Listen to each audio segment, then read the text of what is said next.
दोस्तों, प्रकाश नाम का एक व्यक्ति होता है जिसकी उम्र लगभग 49 साल के करीब थी। यह गांव का जमींदार होता है। इसकी गांव में काफी चर्चा और रुतबा भी होता है। दोस्तों, प्रकाश अपने ही सगे बेटे की नई नवेली दुल्हन को अपने प्रेम जाल में फंसा लेता है और मौका देखकर उसके साथ गलत काम करने लगता है। वह इतने जोरदार तरीके से संबंध बनाता है कि वह अपनी बहू की हालत खराब कर देता है।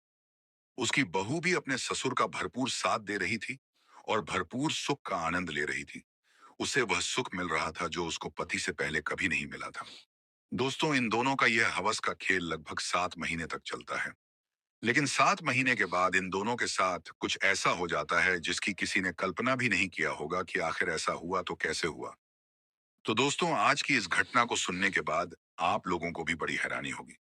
इसीलिए इस वीडियो में आप अंत तक बने रहिएगा, क्योंकि इस घटना से आपको एक बहुत बड़ी सीख मिलने वाली है। बाकी दोस्तों, हमारी आप लोगों से एक छोटी सी रिक्वेस्ट है कि इस वीडियो को लाइक करके चैनल को सब्सक्राइब कर लीजिए। दरअसल दोस्तों, ये सच्ची घटना राजस्थान के एक शहर की है। इसी शहर के अंतर्गत एक छोटा सा परिवार होता है। परिवार के मुखिया का नाम प्रकाश होता है। इसकी उम्र लगभग 49 साल के करीब होती है। यह हट्टा कट्टा पहलवान जैसा आदमी होता है और गांव का जमींदार भी होता है। गांव में इसका काफी रुतबा था, नाम था। इसीलिए गांव के लोग इसको काफी मानते थे और अपनी समस्याओं को लेकर इसके पास भी आया करते थे। इसके पास काफी प्रॉपर्टी होती है, काफी जमीन जायदाद होती है, काफी सारे नौकर चाकर इसके घर पर काम किया करते थे। इसकी पत्नी का 3 साल पहले ही एक बीमारी के चलते देहांत हो जाता है। हालांकि प्रकाश का इकलौता बेटा विनोद, जिसकी उम्र 27 साल के करीब होती है, विनोद ने अपनी पढ़ाई लिखाई खत्म कर ली थी और एक कंपनी में वह इंजीनियर का काम किया करता था। विनोद 27 साल का जवान हो चुका था। इसीलिए उसके पिता को उसकी शादी की चिंता सता रही थी। वह सोच रहे थे कि जितना जल्दी हो सके अपने बेटे की शादी कर दे। इसीलिए उन्होंने अपने कई दोस्तों से, रिश्तेदारों से कहा था कि वह अपने बेटे विनोद की शादी करना चाहते हैं। कोई अच्छी लड़की हो तो बताओ। दोस्तों, इस तरीके से 1 महीने का समय गुजर जाता है। अब 1 महीने के बाद एक रिश्ता आता है। उस लड़की का नाम नीलम होता है। उसकी उम्र लगभग 20 साल के करीब थी। नीलम देखने में बहुत ही ज्यादा खूबसूरत थी। उसकी खूबसूरती पर हर कोई फिदा था। लेकिन नीलम किसी को भी भाव नहीं दिया करती थी। अब प्रकाश अपने बेटे को लेकर नीलम को देखने के लिए उसके घर पर पहुंच जाते हैं। अब थोड़ी देर के बाद जब नीलम प्रकाश के सामने आती है, प्रकाश जब नीलम को देखता है तो एक ही नजर में उसे पसंद कर लेता है और नीलम के माता पिता से कहता है कि तुम्हारी बेटी हमें पसंद है।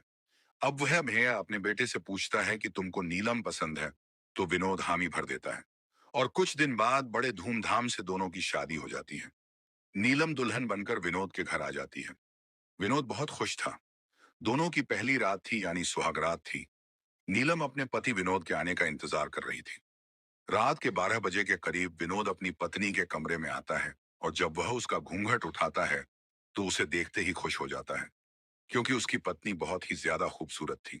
विनोद सोच रहा था कि आज तो ताबड़तोड़ तरीके से सुहागरात मनाए। पहले तो वह नीलम के साथ बातचीत करता है, नीलम से पूछताछ करता है, अपने बारे में बताता है। अब बातचीत में 1 घंटे का समय गुजर जाता है। फिर यह दोनों एक दूसरे के साथ सुहागरात मनाने की तैयारी करने लगते हैं। फिर विनोद जब नीलम के साथ सुहागरात मनाता है तो 2 मिनट के अंदर ही वह डिस्चार्ज हो जाता है और सो जाता है। अब नीलम सोच रही थी कि वह तो इस रात को एक यादगार रात बनाना चाहती थी, लेकिन मेरे पति ने तो मेरा साथ ही नहीं दिया। अब वह यह भी सोच रही थी कि पहली पहली रात है इंसान के अंदर। पहली रात में डर होता है, कहीं इसी वजह से तो 2 मिनट के अंदर डिस्चार्ज नहीं हो गया है, जिस वजह से उसने मेरा साथ नहीं दिया। अब नीलम इसी सोच विचार में सो जाती है और अगली रात के आने का इंतजार करने लगती है। फिर अगली रात जब आती है तो रात के 10 बजे के करीब नीलम अपने कमरे में बैठी हुई अपने पति के आने का इंतजार कर रही थी। फिर 10 बजे के करीब विनोद नीलम के कमरे में आता है और जाकर सोने लगता है। फिर नीलम उससे कहती है कि तुम सो रहे हो, मैं चाहती हूं कि तुम मुझसे प्यार करो, मेरी ख्वाहिश को पूरा करो। कल हमारी सुहागरात थी, मैं चाह थी कि इस रात को हम एक यादगार रात बनाएंगे, लेकिन तुमने मेरा साथ नहीं दिया और 2 मिनट के अंदर ही डिस्चार्ज होकर तुम सो गए। आखिर मेरी भी कुछ ख्वाहिशें हैं, मेरी भी शारीरिक जरूरतें हैं। अगर तुम यह सब पूरी नहीं करोगे तो फिर कौन करेगा। फिर विनोद उससे कहता है कि मुझे नींद आ रही है, मैं थका हुआ हूं, तुम भी सो जाओ, मैं भी सो रहा हूं। अब नीलम उसकी बात मान जाती है और वह भी सोने लगती है। दोस्त विनोद रोज कोई ना कोई बहाना बनाया करता था। वह नीलम से कहता था कि कभी मुझे नींद आ रही है, कभी मैं थका हुआ हूं, कभी मेरी तबीयत खराब है। अब इस तरीके से 16 दिन का समय गुजर जाता है।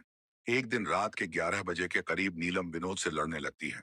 उसको तरह तरह की बातें सुनाती हैं और उससे कहती है कि तुम नामर्द हो, तुम्हारे बस का कुछ नहीं है, तुमने मेरी जिंदगी बर्बाद कर दी है। मैं कहीं की नहीं रही हूं, अगर मुझे पता होता कि तुम ऐसे हो तो मैं तुमसे शादी ही नहीं करती। अब यह सब बातें बाहर खड़ा हुआ प्रकाश सुन रहा था। अब नीलम अपने पति को तरह तरह की बातें सुना रही थी, उसको डांट रही थी, उस पर गुस्सा कर रही थी। फिर विनोद नीलम से कहता है कि मैं काफी सारे हकीम से दिखा चुका हूँ, बहुत सारी दवाइयां भी खाई हैं, लेकिन जब कुछ नहीं हुआ तो इसमें मैं क्या कर सकता हूँ। फिर नीलम उसको बुरा भला कहकर बाहर आ जाती है। फिर किचन में जाती है और एक सब्जी उठाती है और वहीं पर वह अपना काम करने लगती है। तभी थोड़ी देर के बाद किचन में उसका ससुर प्रकाश आ जाता है और अपनी बहू को यह सब करते हुए जब देखता है तो उसके रोंगटे खड़े हो जाते हैं और वह दंग रह जाता है। और नीलम भी जब अपने ससुर को देखती है तो अपने ससुर से शर्मा कर वह भी अपने कमरे में जाकर सो जाती है। दोस्तों, फिर अगले दिन सुबह 10 बजे के करीब विनोद अपने ऑफिस के लिए तैयार होता है। उसकी पत्नी उसे टिफिन देती है और वह बैग अपने ऑफिस के लिए चला जाता है। फिर नीलम किचन में जाती है और खाना पीना बनाने लगती है। तभी थोड़ी देर के बाद प्रकाश आता है और एक जगह बैठ जाता है और अपने नौकर से कहता है कि तुम मेरे सर की मालिश करो। फिर उसका नौकर उसके सर की मालिश करने लगता है। तभी प्रकाश अपने नौकर से नीलम को सुना सुनाकर तरह तरह की अश्लील बातें करने लगता है।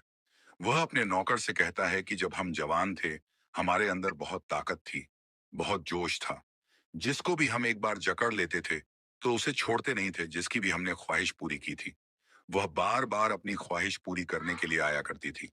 नीलम जब अपने ससुर की इस तरह की बातें सुनती है तो वह हंसने लगती है। तभी थोड़ी देर के बाद प्रकाश अपने नौकर से कहता है कि तुम थैला उठाओ और मार्केट चले जाओ और मार्केट से कुछ सब्जियां लेकर आ जाओ। फिर उसका नौकर मार्केट चला जाता है। तभी थोड़ी देर के बाद प्रकाश अपनी बहू नीलम से कहता है कि बहू, मेरे सर में थोड़ा दर्द हो रहा है, तुम मेरे सर की मालिश कर दो। फिर नीलम अपने ससुर के पास आती है और तेल से अपने ससुर के सर की मालिश करने लगती है। प्रकाश को काफी आनंद आ रहा था, उसे काफी आराम हो रही थी। वह धीरे धीरे करके नीलम के नजदीक आ रहा था और नीलम भी उसका कोई विरोध नहीं कर रही थी। अब प्रकाश का हिम्मत बढ़ चुका था और एक ही झटके में अपनी बहू को अपने आगोश में ले लेता है, उसे बाहों में भर लेता है और उसे गोद में उठाकर बेडरूम में लेकर चला जाता है। और नीलम तो चाहती थी कि उसका ख्वाहिश पूरी हो, इसीलिए नीलम कोई विरोध नहीं कर रही थी। अब बेडरूम में जाकर इन दोनों का हवस का खेल चालू हो जाता है। अब इस तरीके से दोस्तों, जब 3 घंटे गुजर जाते हैं तो फिर यह दोनों अलग हो जाते हैं। अब इन दोनों को जब भी मौका मिलता था, ये एक दूसरे के साथ इसी तरीके से गलत काम किया करते थे।